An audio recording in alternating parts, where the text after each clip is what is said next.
Hello साथियों, Siya Chandra tutorial में आपका स्वागत है। हास्य की भाषा नहीं लिखी है, हास्य की भाषा नहीं लिखी है, ना ही गज़ल सुनाता हूँ। हास्य की भाषा नहीं लिखी है, ना ही गज़ल सुनाता हूँ।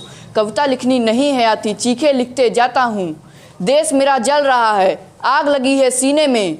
देश मेरा जल रहा है, आग लगी है सीने में। हुक्मरान सब व्यस्त हैं खून गरीब का पीने में। तो राम मंदिर या बाबरी का पक्ष नहीं मैं लाया हूँ। घायल भारत चीख रहा है, चीख सुनाने आया हूँ। घायल भारत चीख रहा है, चीख सुनाने आया हूँ।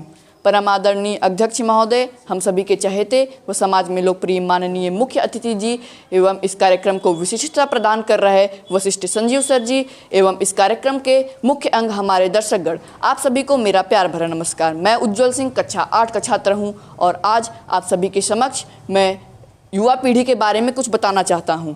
लेकिन उससे पहले आप सभी को गणतंत्रता दिवस की हार्दिक शुभकामनाएं। आज मैं आप सभी को युवा पीढ़ी के बारे में तो कुछ बताऊंगा, लेकिन शायद आप उससे कई अधिक जानते हो, क्योंकि आज के समय में हर किसी के घर में 1 या 2 युवा मौजूद हैं। इस तथ्य पर संदेह नहीं किया जा सकता कि एक युवा ही है जो किसी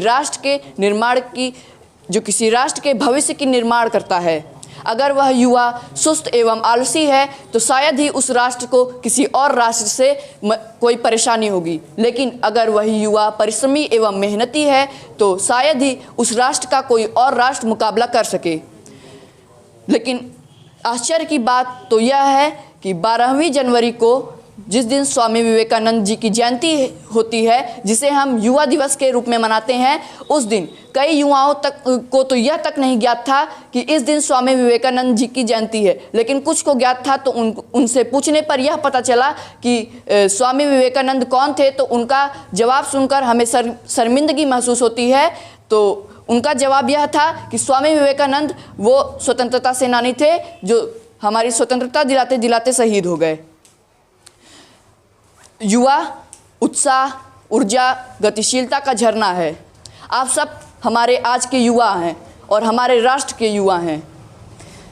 अगर वह युवा भ्रष्ट हो जाता है तो उस राष्ट्र का भविष्य अंधेरे में हो जाता है और वह राष्ट्र कभी प्रगति नहीं कर सकता है। मुझे स्वामी विवेकानंद की एक बात याद आ रही है। एक बार स्वामी विवेकानंद अमेरिका के शिकागो शहर में एक सड़क के किनारे चल रहे थे। तभी एक महिला उनका पीछे से उनके वस्त्रों को देखकर मजाक उड़ा रही थी। तो स्वामी विवेकानंद पीछे मुड़े और उनको उत्तर दिए, शायद आपके राष्ट्र में लोगों को उनके कपड़ों से जाना जाता होगा, लेकिन हमारा राष्ट्र ऐसा है जहां लोगों को उनके चरित्र और आचरण से जाना जाता है। लेकिन आज का कड़वा सच तो यह है कि लोगों को आज उनके सुपर कार्स, उनके बंगलों और उनके बैंक बैलेंस के हिसाब से जाना जा रहा है। कौन कितने हाई फाई लाइफ जीता है, उन्हें उस हिसाब से जाना जा रहा है। स्वामी विवेकानंद कह गए हैं, इंसान अपने कपड़ों से नहीं, अपने चरित्र, अपने आचरण और अपने विचारों से जाना जाता है। स्वामी विवेकानंद कह गए हैं कि भारत को एक ऐसे युवा की ज़रूरत है जिसकी मांसपेशियां लोहे की हो और नसें स्टील की, और वो अपने पैरों पर खड़ा हो सके। एक कहानी है जो स्वामी विवेकानंद के जीवन के बारे में बताती है कि वो कितने ही दयालु थे। एक बार की बात है, स्वामी विवेकानंद की माँ उनसे एक चाकू मांगती हैं। तो स्वामी विवेकानंद उस चाकू को धार की तरफ अपने हाथों में पकड़कर और दूसरी तरफ अपने माँ के हाथों में दिए। तो उनकी माँ ने उनसे पूछा, बेटा तू कितना दयालु है। तो स्वामी विवेकानंद ने पूछा उनसे, क्यों माँ, आप ऐसा क्यों कह रहे हैं।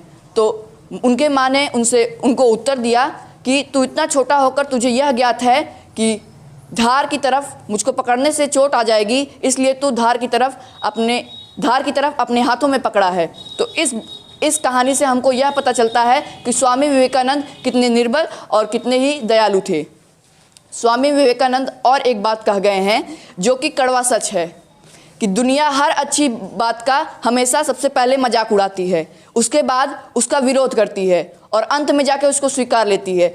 उनका कहने का तात्पर्य यह था कि कोई भी अच्छी बात अगर आती है तो दुनिया हमेशा गंदी बात को तो अपना लेगी, लेकिन अच्छी बात जो रहेगी उसका हमेशा मजाक उड़ेगा।